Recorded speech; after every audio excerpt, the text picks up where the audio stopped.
my mother kept trying to convince me that there was going to be something positive come out of this, that once James kind of dealt with the fact that we were not together anymore, that maybe he would turn his affections to Brian and he would do things with him, and that Brian would look forward to going. That never happened. It never came to pass that he wanted to go. I don't know that there was anything James could have done after so many years of it being an abusive situation for Brian, because Brian would come home and he would say, please don't make me do that, please don't make me go. He would go to school on Friday, and that would be the Friday that he would have to go to his dad's, and they would call the house and say, Brian's sick in the office, he's throwing up. I'm like, did you actually see him throw up? Well, no, but he was in the bathroom and he said he threw up. He didn't want to go so bad he would make himself sick, or he was faking sick. You know, but legally I couldn't do anything about it. He had to go. So that would be heartbreaking. It was heartbreaking, you know, and so many of us have to do that in divorces. The kids have to go to moms or dads or whatever, and most of the times they don't want to go, but once they get there, they're okay. By the time they get home, they're okay. And then, you know, there comes a point in time where the trip to dad's for the weekend is okay. But it never happened with my situation. So, how did you end up in exile in Canada? Skipping a lot of chapters. Well, I met my husband now, Greg. I met him just by chance. I was on my way home, taking Brian home, picked him up from his father's, and was on my way home, and had stopped in. I was going to go through the drive-thru, and Brian said he wanted to go inside and play. So I took him inside, and I bumped into a guy behind me in line and spilled my coffee all over him. And it was Greg, and he was in town visiting his parents from Newfoundland, Canada. And we sat and had a nice chat, and I went on my way, and it so happened Brian left his hat behind, and he brought it out to the car, and we kind of got to talking a little bit. He wasn't my type at all. He was shorter than I am, which I'd never dated a short man. He just wasn't, you know, it was just one of those chance meetings. I wasn't made up, I had no makeup on, I was wearing a sweatpants, I'd been cleaning house all day, and I had just run up to pick up Brian, and you know, he just wasn't my type of guy. Really nice though. And he said he was in town, and I was having a birthday party, and I invited him to go, and it so happened that his birthday was the same day as mine, which was really strange. And I said, well, you come on out, it'll be your birthday party too. And you know, he ended up coming out, and he actually hooked up with a friend of mine at the party, and they were, you know, having a grand time. And yeah, I was definitely not looking for a boyfriend, much less a husband. He really liked that area of Florida, and he wanted to come back. And I said, you know, I've got a house here, and I actually needed a roommate, and had posted something at school for a roommate and had not found anyone. And I said, well, I've got a spare room. If you want to move back to Florida, you can move in here. And that's actually what ended up happening. He took a job with IBM, and he moved back to Florida, and he moved in with me.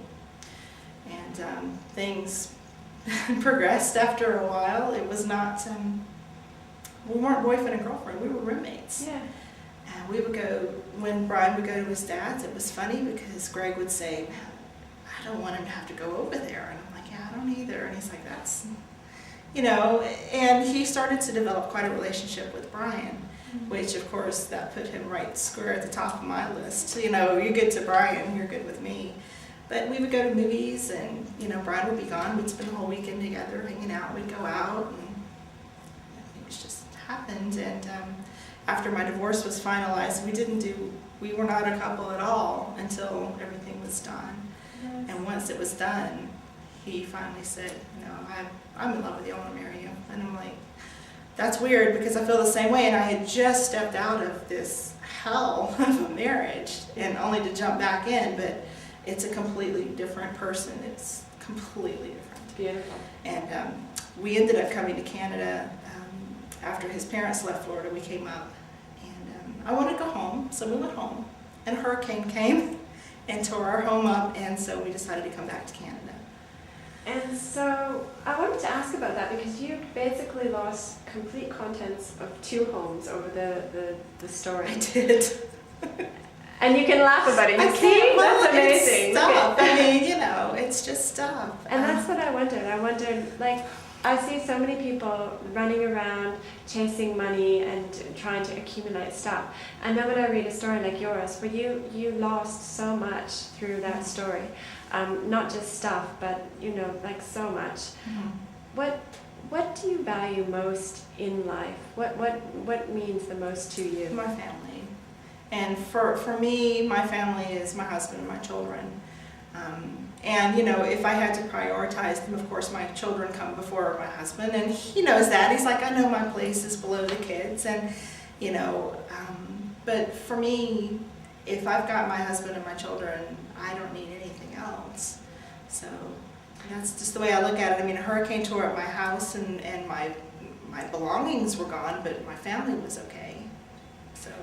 What was that feeling like when you walked into your house and it was demolished? Destroyed. Well, you know, because the kids were right there, you can't drop to the floor and, you know, why, God, why? You know, you just kind of have to say, well, this isn't so bad, even though it's really bad. You know, I don't know how. You just keep picking yourself up and going, you know, and Yeah. I just think it's amazing. Thank you. Well, you know, I don't know. It's, what are you going to do? You know, you're going to drop to the ground and say, why me, and give up and crawl under a rock, or, you know, I want to see what's going to happen next. I mean, you know, it's like, you know, you pause your TV before the commercial break and you come back, you want to see what's going to happen. And that, for me, those things are just pauses. You know, it's bad stuff has happened. I'm going to pause that, take a deep breath, pull yourself together, and what's going to be next for me? What's going to be next for my family? You know, and there's a lot of change in that book from page 1 to page 392. You know, there's a lot of change, and you know, some of it is very positive change, and some of it's very negative change. But you know, I just want to know what's coming up, so I'm not going to throw the towel in. It's amazing. It's an inspiration. It really is, to see the hand that you were dealt. You know, a lot of people would crumble, and I just think it's amazing that you just kept going.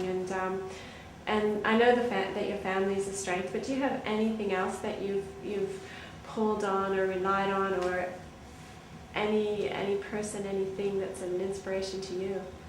Well, my mother says to me that, you know, after reading this and knowing me better than anyone, you know, she'll say, I don't know what it is that you're made of, because that didn't come from me.